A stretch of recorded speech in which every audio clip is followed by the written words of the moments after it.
ഈ ഇല അല്പം മാത്രം മതി നമ്മുടെ ചെടികളിലെ ഇലതീന പുഴുക്കളെ ഇല്ലാതാക്കുന്നതിന് വേണ്ടിയിട്ട്.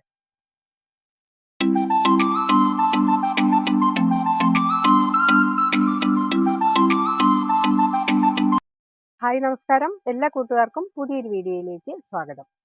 ഇത് നമ്മുടെ പെരികിലത്തിന്റെ ഇലയാണ്. അപ്പോൾ ഈ ഇല ഉപയോഗിച്ചിട്ട് നമ്മുടെ ചെടികളെ കാർന്നു തിന്നുന്ന ഇലതീന പുഴുക്കളെ ഇല്ലാതാക്കാനായിട്ട് നമുക്കിന്ന് ഒരു ഉഗ്രൻ കീടനാശിനി ഉണ്ടാക്കി നോക്കാം.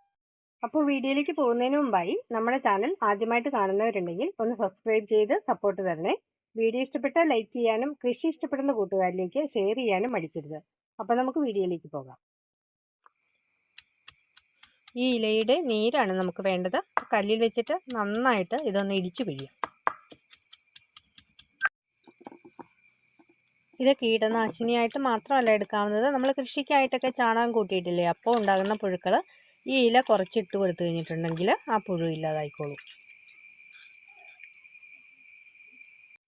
ഇടിച്ചു പിഴിഞ്ഞെടുക്കുന്ന ഈ നീരിനകത്തേക്ക് നമ്മൾ 10 ഇരട്ടി വെള്ളമാണ് ചേർത്ത് കൊടുക്കേണ്ടത്. കീടനാശിനി മാത്രമല്ല, ഒരുപാട് ഔഷധ ഗുണമുള്ളതുമാണ്. ഇതിൻ്റെ ഇല, പൂവ് ഇതെല്ലാം ആയുർവേദ മരുന്നിനൊക്കെ എടുക്കുന്നതാണിത്. ഇതിന് നമുക്ക് നന്നായിട്ട് ഒന്ന് അരിച്ചെടുക്കാം. അരിച്ചെടുത്തതിന് ശേഷം മാത്രമേ സ്പ്രേയറിലൊഴിച്ച് ഇലകളിലെല്ലാം സ്പ്രേ ചെയ്യാൻ പാടുള്ളൂ. ഇല്ലെങ്കിൽ നമ്മുടെ സ്പ്രേയർ കേടായി പോകും. അപ്പോൾ വീഡിയോ ഉപകാരപ്പെട്ടെന്ന് കരുതുന്നു. വീഡിയോ കണ്ട എല്ലാവർക്കും നന്ദി.